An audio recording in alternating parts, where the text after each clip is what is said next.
미디어 포커스 시간입니다. 민주언론시민연합 김원경 사무처장 어서 오십시오. 안녕하세요. 얼마 전에 박근혜 전 대통령 세월호 참사 당일 7시간 관련된 검찰 수사 결과 발표가 있었잖아요. 예. 이거를 보도하는 이 각 언론의 보도 행태가 매우 다르다면서요. 네네. 그거 좀 분석해 주세요. 예, 28일 서울중앙지검 특수일부의 발표가 나왔습니다. 예.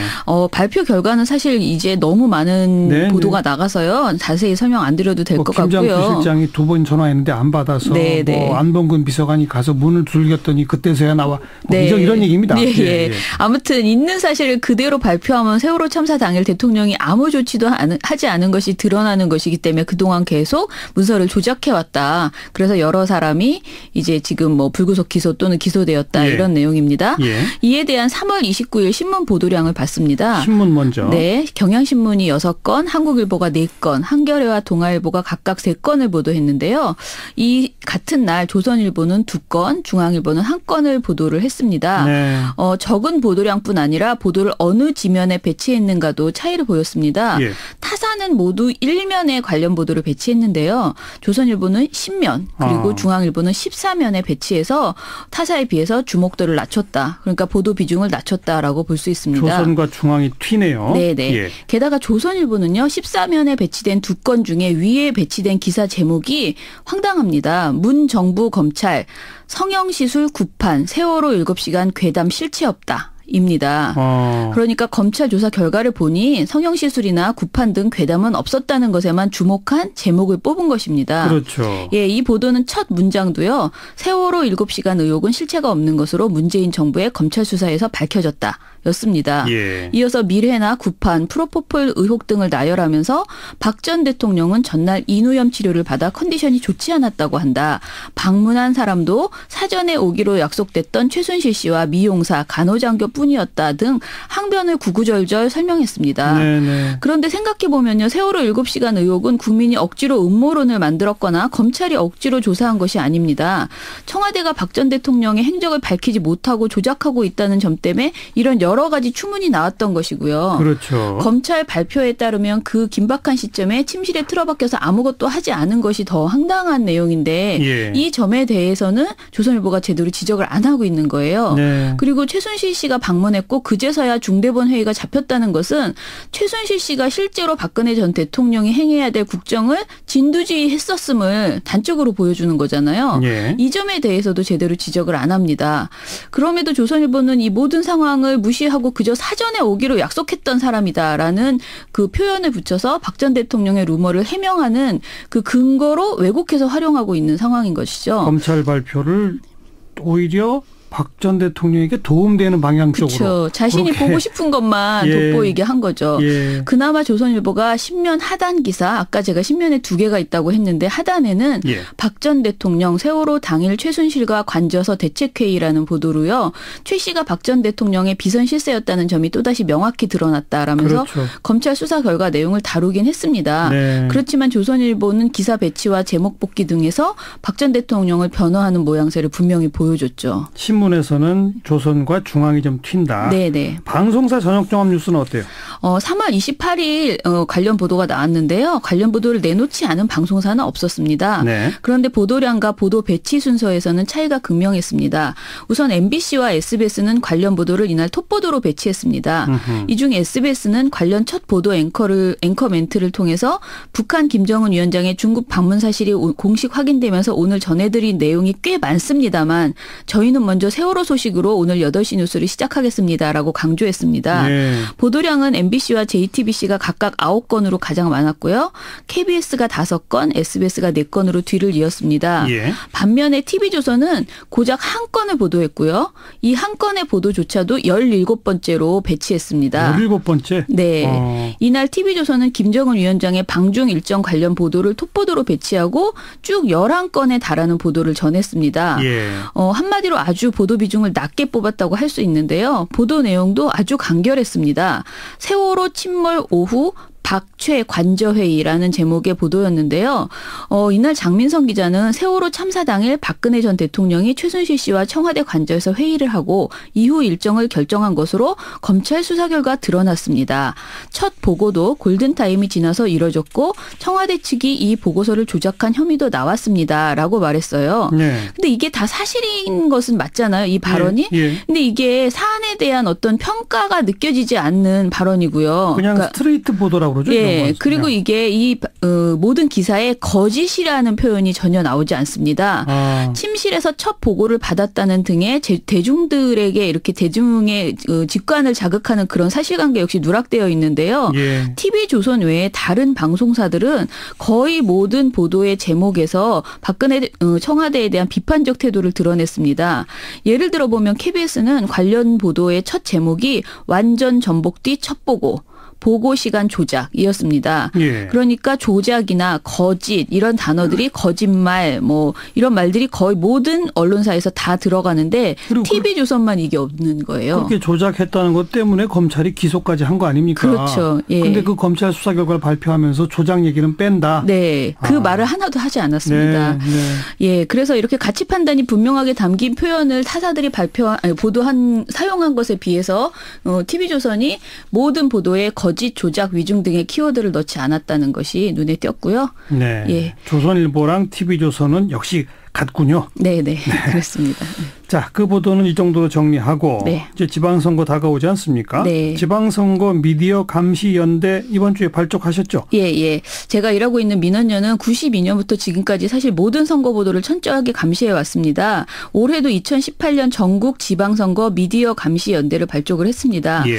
올해는 지방선거다 보니까 특히 지역 언론에 대한 감시가 중요하다고 생각해서요. 예. 지역별 미디어 감시연대가 별도로 발족할 예정입니다.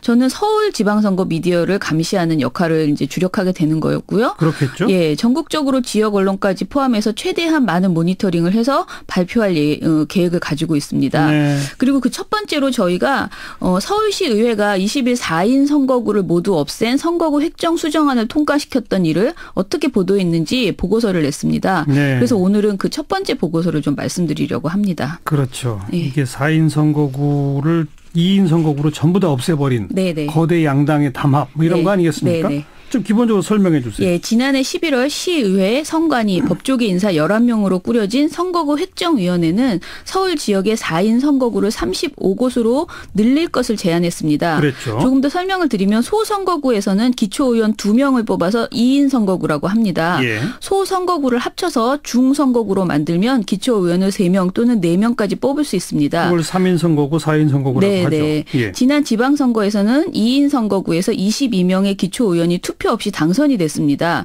거대 양당에서 각각 후보를 등록하면요. 어차피 당선 가능성이 없다면서 다른 정당이 후보조차 내지 않았기 때문입니다. 무투표 당선? 예. 네. 이런 까닭에 2인 선거구제가 아래로부터의 생활정치 구현이라는 지방자치의 본 취지를 퇴색시킨다는 지적이 계속 나왔습니다. 예. 그리고 이를 개선하기 위해서 중선거구제라는 중선구제 확대라는 제안이 나온 것이죠. 네. 3인에서 4인까지 당선이 가능하면 다양한 의제가 논의되고 인적 구성도 달라져서 지방행정부에 대한 견제 기능도 강화될 것이라는 긍정적 측면에 주목했던 것입니다. 예. 물론 선거구가 넓어지면요. 선거운동을 할 지역이 많아지고 지역의 이해관계가 어긋나서 오히려 대표성을 떨어뜨린다는 지적도 있긴 합니다.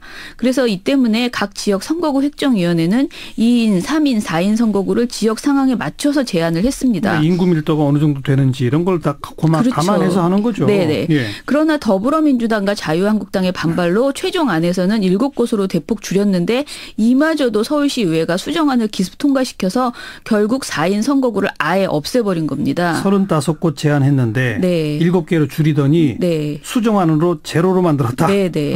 그래서 정의당과 녹색당 당원들이 밖에서 항의하고 바른미래당 소속 시의원들이 의장석을 막았지만 더불어민주당과 자유한국당 소속 시의원들이 이를 끌어내고 수정안 통과를 강행했습니다. 그랬죠. 자, 이게 굉장히 중요한 문제잖아요. 예, 그런데 이와 관련된 보도들이 정말 정말 많이 없었습니다. 아예 보도 자체가 없다? 예, 많이 부족했어요. 지방의회는 풀뿌리 민주주의의 가장 기본단이고 지방의회가 건강하게 구성된다면 민주주의가 확대되는 건 분명합니다. 그런데 네. 이런 담합으로 두 거대 양당이 자신들에게 유리한 방향으로 수정해버린 것인데요.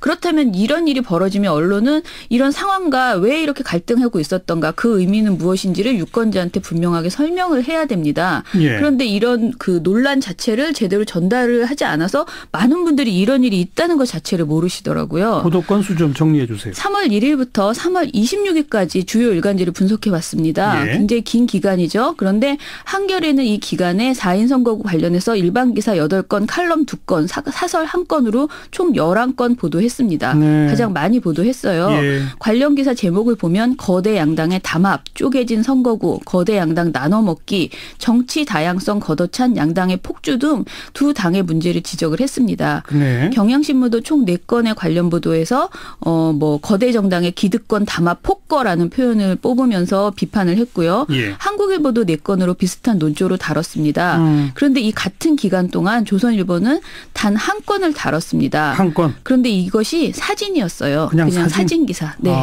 그리고 더 충격적인 것은 중앙일보와 동아일보는 한 건도 내지 않았습니다. 제로예요? 네, 한 건도 내지 않았습니다. 대단하네요. 그리고 좀 조선일보의 사진 기사가 충격적인데요. 이게 제목이 현수막 펴지 마세요. 난장판된 서울시 의회였습니다. 예. 군소정당 당원들이 방청석에서 손피켓과 현수막을 펼쳐들자 이를 막는 의회 직원 사이에 몸싸움이 벌어지고 있는 모습을 사진으로 담은 겁니다. 예. 제목도 난장판이 된 서울시 의회. 정말 정치 혐오를 부추기는 그런 제목인 거죠. 그러네요. 그런데 사진 설명에서도 관련된 내용을 정확하게 전하지 못합니다. 서울 지역 기초의원 선거에서 한 선거구당 여러 명의 의원을 뽑는 4인 선거구는 한 곳도 없게 됐다라는 설명인데요.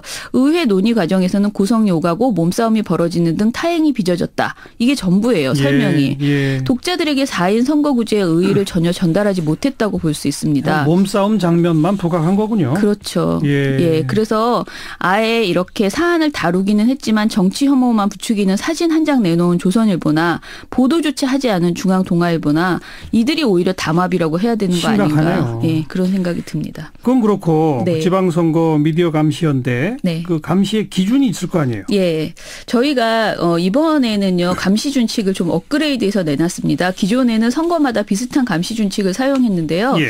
이번에 좀 자세히 정리를 해봤어요. 먼저 선정적인 경마중계식 보도를 감시하려고 합니다. 경마중계라는 게 그냥 누가 1등 누가 2등 그것만 2등. 하는 거죠. 예, 말의 경주를 중계하는 것처럼 계속 순위 위주로만 그렇죠. 보도를 하죠. 예. 정당이나 후보에 대해서 이처럼 단순 지지 여론을 중심으로 경마중계식으로 보도를 하면 사실 후보들의 우열과 서열만 부각시키면서 유권자의 합리적인 판단을 저해할 수 있습니다. 네. 그래서 특히 이런 보도가 선거 여론조사 보도에서 많이 나오거든요. 그렇죠. 그래서 여론조사 보도할 때 보도 준칙을 숙지하고 이에 부합하는 보도를 해달라 이런 부탁을 했습니다. 네. 특히 여론조사 결과를 분석할 때 현저히 다른 여건에서 진행한 조사 결과를 그냥 딱 가져다가 비교하는 경우들이 있습니다. 예. 이런 건 문제다라고 지적했고요. 두 번째로는 정책 의제 중심의 선거 보도가 이루어질 수 있도록 감시할 예정입니다. 이게 어려워요, 이게. 네, 어려워요. 예. 세 번째로는 양시 양비론과 기계적 균형에 매몰되지 않고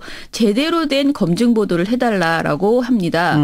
언론이 형평성과 중립성을 방패로 진실 추적을 포기하거나 선거 쟁점에 대한 가치 판단을 유보하면 유권자의 그 올바른 선택을 막습니다. 예. 정당 정책과 후보의 자질에 대해서는 철저히 검증해서 적극적인 공정성을 실천해 주시기를 언론에게 기대합니다. 적극적 공정성이네요. 네. 그냥 균형이 아니라. 네. 마지막은요. 네 번째로 신진 후보나 군소정당 소속 후보에 대해서 충분히 보도되는지 감시할 예정입니다. 네. 그리고 아까 제가 말씀드린 것처럼 유권자의 정치적 냄새와 혐오를 확산시키는 보도, 자세히 얘기하지 않고 추한 모습만을 강조하는 이런 보도도 감시할 예정입니다. 예. 그리고 또 마지막으로 지역 감정을 부추기는 그런 발언들이 많이 나오거든요. 특히 나오죠? 지방선거에서 많이 나와요. 예. 후보자들이 지연이나 지역주의적 선거 의제를 내놓고 뭐 지연 학연을 막 강조하는 이런 발언들을 하는데요. 이런 발언을 무분별하게 그대로 전해주지 말고 지역개발 의제가 나왔을 경우에 그것이 지역사회의 균형 발전에 걸림돌이 되는 것은 아닌지 좀 검증해서 보도해 줬으면 좋겠다라는 알겠습니다. 것입니다. 그러니까 지역 감정 조장, 뭐 흑색 선전, 네. 뭐 음모론 이런 것들을 각 후보 진영에서 마구마구 쏟아내게 되거든요. 그런데 이 언론이 누구한테 유리할 것 같으면은 자기가 지지하는 후보한테 유리할 것 같으면 그냥 마구잡이를 갖다 쓰거든요. 네. 그런 걸 감시하자. 네, 그런 내용입니다. 그런 잘못된 보도 있을 때 어디로 제보하면 됩니까? 저희가 1661-0999 번호를 땄습니다. 이 번호로 전화를 주시면요. 지방선거 미디어 감시연대가 적극적으로 모니터해서 문제가 있는 보도는 의제화하겠습니다. 1661-0999. 네. 9가 셋이네요. 네. 수고하셨습니다. 감사합니다. 민주언론시민연합 김원경 사무처장이었어요.